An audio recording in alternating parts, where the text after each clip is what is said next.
Hashem, Hashem, Naaseh, Venatzliach, Boker Tov. Voilà. Ouais, il y a vachement. Boker Tov. Ouais, j'ai l'impression que je suis seul comme ça. Je t'ai pas entendu dire Boker Tov, Tzadik. Boker Tov, ça va? Où est ton papa? Ouais, Hatzaam, Befrinat. Alors on retourne dans Sod HaHashmal, ce qu'on n'a pas fait hier, on va essayer de le faire maintenant. Il y a marqué Ouais, Hatzaam, Befritzat, Yahatz et Afikoman, Belal Pesach. On parle ici des lois de Pesach, Bezrat Hashem. Le peuple a été, d'une certaine façon, oppressé, prêt à sortir de l'Égypte. Et il y a marqué dans le texte de la Torah, Va Yahatz. Et ça veut dire rien, Yahatz. Yahatz. On coupe la matzah en deux. Et pourquoi Akadosh Baruch Hu, il a fait ça? Alors écoutez bien. On va essayer de comprendre clairement pourquoi on casse la matzah en deux le soir du Seder de Pessah, selon certains textes de la Torah, du Sod HaHashmal. Nous sommes dans le 3e volume. Il dit, Katouf dans le livre de Bereshit, Lamed Bet, verset Chet. Il y a marqué là-bas, Vayira Yaakov Me'od. Yaakov a eu très peur de son frère, Esav. Pourquoi? Vous savez pourquoi il a eu peur de lui? Il a eu peur de Esav pour deux raisons. C'est que combien même lui avait été un homme pieux, Esav venait avec deux mitzvot qui sont deux armes extraordinairement puissantes. Respect des parents et Eretz Israël. Il vivait en Israël. Le fait de vivre en Eretz Israël, même quand on est un rachat gamour comme Esav, les sages nous disent que ça équivaut à toute la Torah. Kol adar be'eretz Israël, shakul keneget kol ha-mitzvot sheba Torah. Comment c'est possible? De quoi? D'être un rachat à ce point-là et d'avoir toutes les mitzvot de la Torah juste parce qu'il vit en Israël. C'est ce que je viens de te dire, parce que la mitzvah d'Eretz Israël, comme le talit équivaut à toutes les mitzvot de la Torah. Le Shabbat équivaut à toutes les mitzvot de la Torah. Il y a une mitzvah qui s'appelle Yeshuv Eretz Israël, Veyasheftem Ba. Vous vous installerez ici, et Zéouzé. La Gemara dans Ketubot, 111 Amoud Aleph, toujours, cette même fameuse phrase que je cite dans beaucoup de mes cours, est marquée là-bas, Kol haolech arba amot be'eretz Israël, muftach lo shuben olam haba. Il n'y a pas marqué ici ou tzadik, lo tzadik. Tout celui qui ne fait que 4 pas en Eretz Israël est premier au monde futur. Ah, le mec il dit, ah super, alors j'arrête de faire toutes les mitzvot parce que j'ai fait 4 pas. Résultat des courses, quel monde futur on parle? Le mec vient, on le met dans un super KGB. Et c'est un KGB. C'est là. Il faut... Pourquoi on dit que la terre d'Israël elle peut vomir si on ne fait pas les mitzvot? La preuve en est. S'il est reparti d'ici, c'est que la terre l'a vomi. Ou alors qu'il avait, à un 2e degré, une mission à faire encore en galoute. Des fois, il y a des gens qui viennent et qui repartent, mais c'est pas parce que la terre les a vomis. Parce qu'ils n'avaient pas fini un tikkun en galoute. Alors ils repartent. Mais ça ne veut pas dire qu'ils doivent rester là-bas, ils doivent revenir. La terre les a pas vomis en réalité. Il fallait qu'ils aillent arranger quelque chose. Comme Yaakov, qui est parti chercher Rachel et Léa, par exemple. Et faire naître les 12 tribus. Et après les montants en Israël. Moi, j'ai pas internet avec Dieu. Aval, à vous en déplaire, le fait de vivre en Eretz Israël équivaut à toutes les mitzvot de la Torah. Alors imaginez s'il est en Israël, et en plus il fait Torah au mitzvot. Oui. Maëvdel, mais Tarkles. Non, franchement. Et où la différence, il y a toutes les mitzvot dans les Yishuv vers Israël. Non, il n'y a pas toutes les mitzvot, tu ne comprends pas le mot. Chakoul. C'est-à-dire que si tu prends tout le Sefer Torah, tu le mets sur la balance, et tu prends un juif qui vit en Eretz Israël, il fait le même poids, voilà ce que ça veut dire. Okay. Et c'est pour ça que la réponse de Yaakov est Im Lavan Garti. Moi j'ai fait toutes les mitzvot de la Torah. Et ça, il dit, moi je viens d'Eretz Israël, nous, Matagid. Ah ah. C'est pas je suis sioniste. La Torah est sioniste. Akadosh Baruch Hu lui-même est sioniste. Mais sioniste, pas comme certains le comprendraient. Le mot sioniste vient du mot Tzion, qui veut dire la montagne de Jérusalem. Eretz Israël sans la Torah ressemble à une planète éteinte. C'est là. Si on veut voir la lumière de la Torah, en Eretz Israël, on verra comme la lune qui brille dans l'obscurité. Le peuple d'Israël brille quand la Torah est accomplie en Eretz Israël. C'est pour ça que quelque part, il faut savoir que la punition de celui qui est Mechalel en Eretz Israël est beaucoup plus difficile à supporter que celui qui l'a fait en Galoute. C'est ça. En d'autres termes, les Mad Vardomé, c'est comme si je vous donnais un loto où il y a les 6 numéros qui gagnent, vous le prenez, vous le déchirez. C'est-à-dire, celui qui a fait sa alia et qui ne fait pas Torah au mitzvot, c'est quelqu'un qui a pris un loto, on lui a donné, il a pris, il a déchiré, il l'a jeté par terre. faut être fou, stupide, ridicule pour monter en Eretz Israël pour ne pas accomplir la Torah Mizot Masim Tovim. C'est ça? T'as un loto dans les mains, t'es enfin à la bonne place et tu fais pas Shabbat. T'es un fou. Pashut Meod, tu es fou. Mais le Rav Kook disait, c'est pas grave. Pourquoi? Pas qu'il disait que c'est pas grave de pas être Shomer Shabbat. C'est pas Israël, c'est l'hôpital des âmes. Et qui on rentre à l'hôpital? Les malades ou les fous. Donc viens ici, après tu te soignes, Bezrat Hashem. Je sais pas le sujet d'aujourd'hui, alors on avance. T'as pigé? Toi t'es Shomer Shabbat? Hein? Oui. Baruch Hashem. וירא יעקב מאוד ויצר לו ויחץ את העם אשר איתו ואת הצאן ואת הבקר והגמלים לשני מחנות. Il a divisé le peuple en deux camps. Pourquoi? Les femmes, les enfants, les troupeaux, tout. Yaakov Hatsa et Am Lishte Daragot. Il a divisé son camp en deux dimensions. Et le Hachechim le Darga Gvoa, ceux qui appartiennent au haut niveau, Kegon, Nashav et Yeladav, Ishir, le Mahane Shelo. Ces deux femmes, avec ses enfants, il les a mis dans son camp à lui. Vers Abadim Ushfahot, par contre, les servantes et les serviteurs, avec les animaux, et bien le Mahane Sheni. Nir'e de lachen, Matzot, Sofitivot, quand tu vois le mot, Vayetzerlo, Vayahatz et Am, si vous regardez bien les Sofitivot du verset, il a eu mal, il était stressé, Yaakov, à ce moment-là. Vayahatz et Am, il a divisé le peuple en deux, coupé le peuple en deux, ça fait quoi? Lo, c'est lui. C'est quoi la dernière lettre? Vav. Vayahatz, Sadi, et, Taf, Aam, Mem, Matzot. Les Sofitivot de ce verset-là de la Torah font une allusion à la matzah. C'est pour ça que le fait de diviser le peuple en deux permet de sauver le peuple. Alors bien entendu, il y a toujours des gens qui vont te dire, c'est pour ça qu'il faut qu'il y ait des juifs en galoute en Israël. Dans le cas où on tue les juifs de galoute, il y a ceux d'Israël. Dans le cas où on tue les juifs d'Israël, il y a ceux de galoute. Il y en a qui pensent comme ça. Je pense qu'on est assez divisé en Israël pour se diviser encore plus dans le monde. Tout va bien.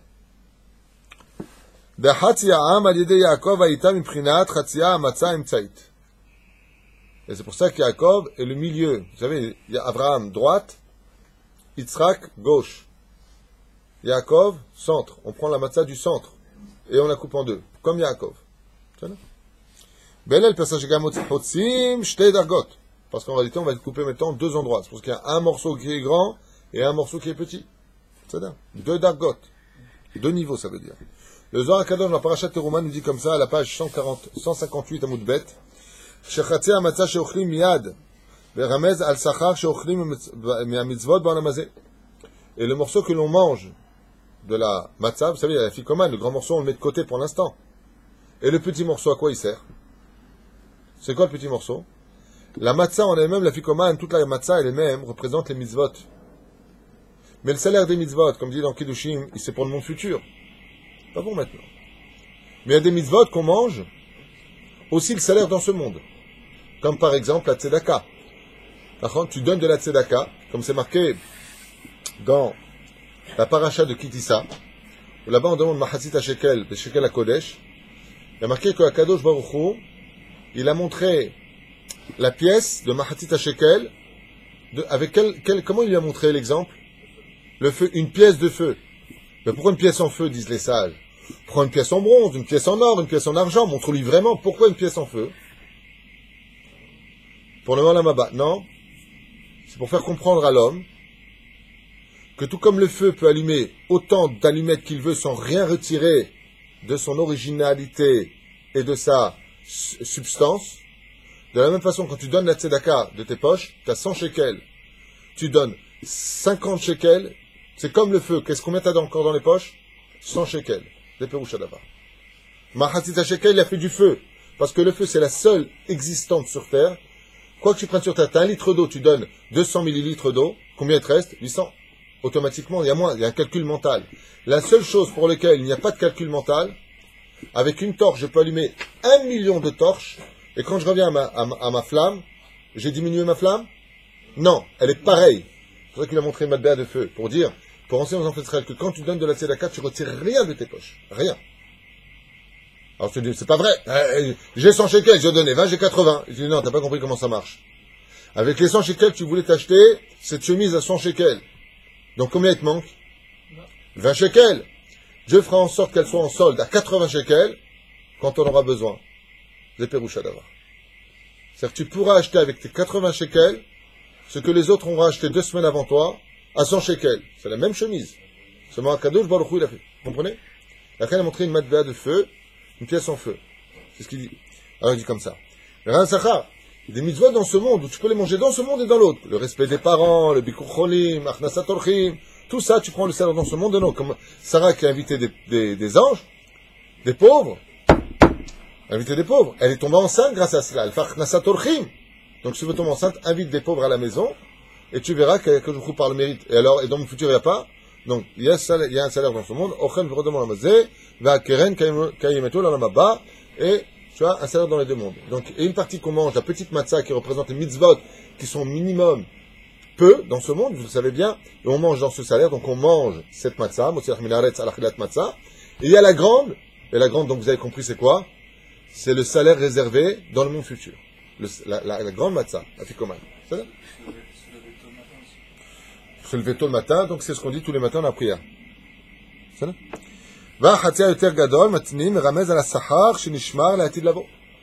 Et donc on voit ici le salaire qui est réservé aux gens pour la fin des temps, comme le Shabbat, les Tfilin.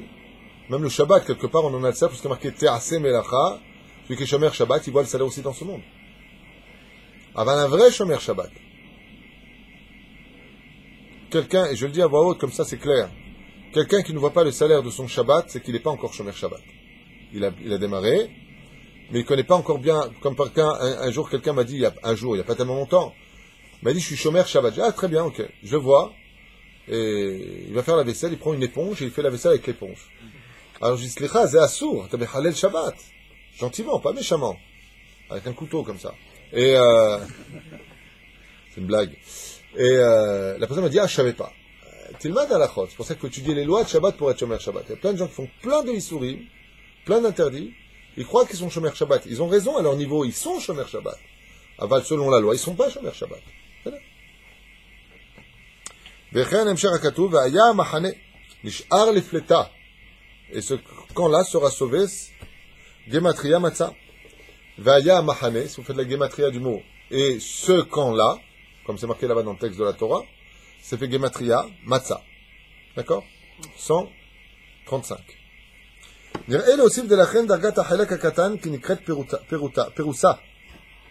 D'ailleurs, vous avez remarqué, comment on appelle dans le langage de la Haggadah, comment on appelle le petit morceau que l'on coupe? Le grand morceau s'appelle la ficomane, et le petit morceau, comment c'est marqué dans les livres? Proussa. Proussa, ça veut dire une tranche. Ça là. Des frenat lechem oni. Et c'est pour ça qu'on appelle le pain du pauvre. Parce que qu'est-ce que mange un pauvre? Toujours une proussa. Une proussa, c'est une tranche de pain. Et prinat malchut, comme on va bagmaran masre brachot à la page 39 amud bet, il y a marqué là-bas, de ba'olam hazeh mekablim rak et asachar mimma sheyesh b'malchut. Et pourquoi? Parce que toutes les mitzvot qui sont reliées à la royauté, à la malchut, Shabbat c'est royauté, Tzedaka c'est royauté, respect des parents c'est royauté, toutes ces mitzvot-là sont reliées. Toutes les mitzvot que tu fais qui sont reliées à la malchut, à la royauté, tu en prendras le salaire dans ce monde et dans l'autre.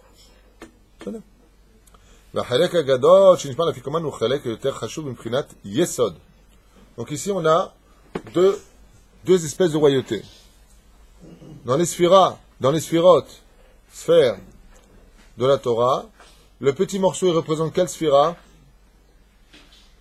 Fitoussi, Émile, la royauté. Aaron, tu suis ou pas? Le petit morceau il représente quoi? La royauté. Et le grand morceau il représente quoi? Sphirat Yesod. Qui étaient deux rois dans les sphirotes? Yaakov, roi. C'est-à-dire, Tiferet. Ensuite, qui on a vu le roi de ses frères? Sphirat Yesod. Et qui était le roi d'Israël? Malchut David Amelech. C'est-à-dire. Donc c'est les trois personnages que l'on suit. Et au-dessus de nous qui? Keter, Hachem. 1, 2, 3, 4. C'est-à-dire. Donc, le petit morceau représente quoi dans la Gada? La malchut, donc le salaire dans ce monde et dans l'autre. Et le grand morceau, Yesod, la ficomane. Amashpia la malchut. Et qu'est-ce que fait le Yesod? Il est au-dessus de la malchut, dans les sphirotes. Et lui, il influence sur la malchut. Donc, il faut absolument garder ses mitzvot pour le monde futur. שאז ההנאה תהיה מהיסוד, כמובן בשאר הכוונות לאריזל, שהאפיקומן הוא בחינת אות וו. Et c'est pour ça qu'on demande de faire la haute vav. Et vav, c'est quoi? C'est Yosef. Vav, c'est la Brit Mila. C'est la vie. המסמל את היסוד, והחצי השני הוא מבחינת מלכות, et l'autre c'est malchut, וכן מובא ברבנו בחייה, comme dit רבנו בחייה, dans son commentaire sur le livre de Vaïkra, il dit, שבעולם הזה מקבלים שכר רק מבחינת אתרוג המסמל את המלכות, בעולם הבא, 10 ימי הלולב. Et c'est pour ça que dans toutes les fêtes juives, il rappelle Rabbeinu Bachye, que nous avons aussi la même chose. Par exemple, le Yitrog, il représente le cœur. Il représente qui dans les personnages? Le roi David. Donc c'est quoi? La Malchut. Et le Lulav, il représente Yosef Hatzadik, qui représente quel sphira? Le Yesod. Le Zadava. Vous voyez qu'à chaque fois, il y a Malchut, Yesod. Amesemel et Yesod. Vous avez compris pourquoi maintenant, d'ailleurs j'ai une question à vous poser. Dans les 4 espèces de Sukkot que nous avons, qui est le plus Meshubah, le plus élevé de tous? C'est la Malchut. C'est le Etrog. Oui ou non? Il représente d'ailleurs le Rav et le Tzibour, c'est les autres. Alors dans ce cas-là, j'ai une question à vous poser pertinente, et j'espère que vous allez trouver la réponse aussi évidente qu'elle est d'ailleurs. Quand vous faites la bénédiction sur les Arbat Aminim, vous dites quoi? Al Netilat Lulav. Et qu'est-ce qu'on aurait dû lire de façon évidente? Al Netilat Etrog. Et pourquoi tu dis Lulav? Parce que de ce monde ne peut pas tenir si tu n'es pas Shomer Brit Mila. Al Netilat Lulav, je tiens mon salaire dans mon futur. C'est pour ça que les Juifs souffrent dans ce monde et que les Goïms profitent de ce monde. Eux, ils veulent la malchoute sur terre, et nous, on veut les fondements dans le monde futur. Donc tu fais des mitzvot, tu n'en vois pas le salaire. Parce que ce qui t'attend, c'est un monde d'éternité, de kef, shen kemoto. La clé qui ouvre tout ça, c'est la Brit Mila. C'est pour ça que Pessar vient faire le tikkun de la Brit Mila. Pessar vient réparer la Brit Mila. C'est pour ça que quand Dieu vient nous faire sortir d'Égypte, qu'est-ce qu'il nous demande? Faire la Brit Mila. C'est ce qu'on a expliqué hier soir. Et qu'est-ce qui justement est relié à cela? Un homme qui court après l'argent finira par courir après les femmes. L'un est relié à l'autre.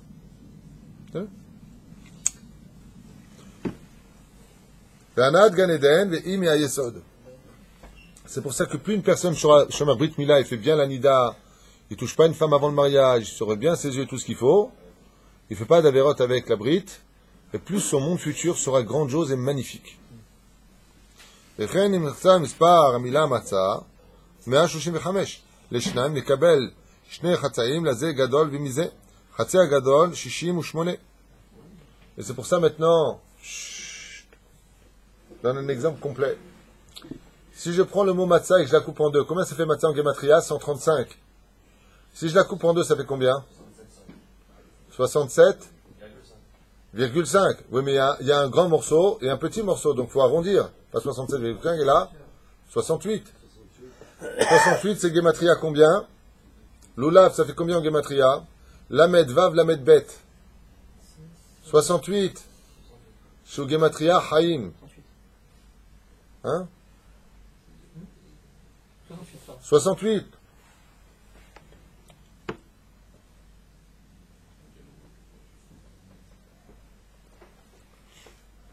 La Brit Mila apporte la vie, c'est Gematria Chaim.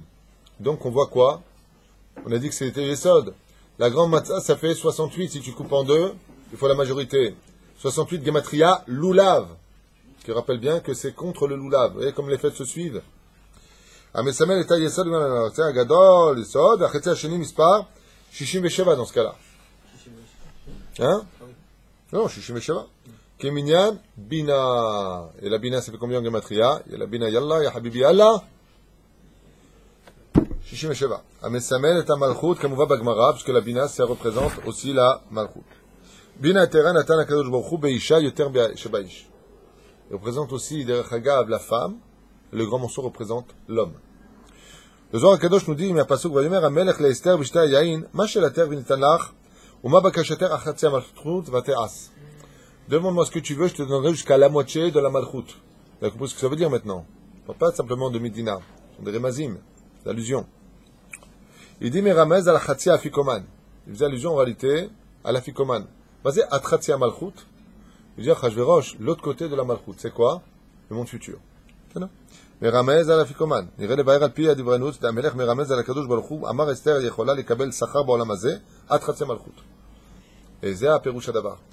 Chaque fois que dans la Megillat Esther, vous avez remarqué qu'à chaque fois, ce roi Dibouré, Achashverosh, quand il parle à Esther, à chaque fois, il dit, Atratia Malchut Nitanlach. Je te donne la moitié du royaume. Qu'est-ce que ça veut dire? Donne tout ou rien. En plus, t'es la reine de ton mari. Donc, en d'autres termes, t'es reine sur le monde. Alors, ça veut dire quoi? Je te donne Ad Chatzia Malchut. La Malchut, c'est le salaire dans ce monde ou dans le monde futur? Non. Dans ce monde. On l'a dit. C'est une heure qu'on me dit. Si vous me dites en haut, vous ne comprenez rien.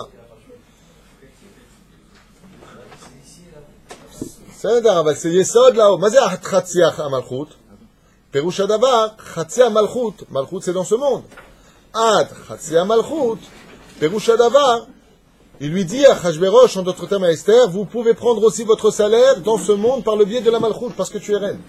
Donc, ils ont gagné la guerre sur terre. Et Vaïtalim Ora, Vesimcha, Vesasson, Veikar. Le juif, il a pu prendre parce que c'était la Malchut qui dirigeait les choses. La fille commune vient prendre le monde, le salaire dans le monde d'en bas. Maintenant, on comprend pourquoi le roi lui disait que la moitié. Pour lui dire, ne prends pas tout ton salaire dans ce monde. Comprenez ou pas?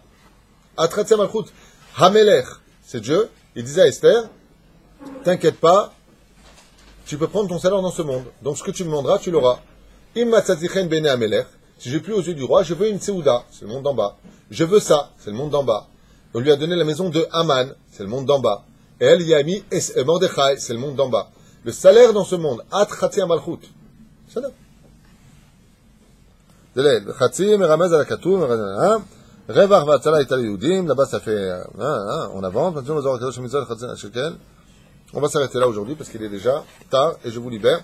Juste une petite parenthèse comme ça, pour nous parler de la ficomane, je Bezrat Hashem Tochlou la sova, et c'est pour ça qu'il faudra manger surtout, la sova. Qu'est-ce qu'on nous demande de manger la sova? Ça veut dire dans l'abondance pendant la Gada Pessah, le grand morceau. Surtout fais attention de bien manger le grand morceau, la sova dans l'envie de le manger. Pérouche Adava. Ne sois pas trop gourmand dans ce monde. Laisse surtout ton appétit pour le monde futur, parce que c'est là-bas que le salaire est éternel, et non pas dans ce monde d'arnaque, où au maximum tu as 90 ans, 100 ans de vie, pour lequel tu croyais vivre une éternité. Et comme j'ai dit dans le cours, on ne s'installe pas définitivement dans un avion. Comme tu as su décoller dans ce monde, tu finiras par atterrir, et il serait bon de se préparer pour un bon monde futur, en honorant Akadosh Baruch Hu, et faisant comme Shimshon à Gibor, s'inquiéter de ne pas laisser un chilou Hashem derrière nous. Kol Tov.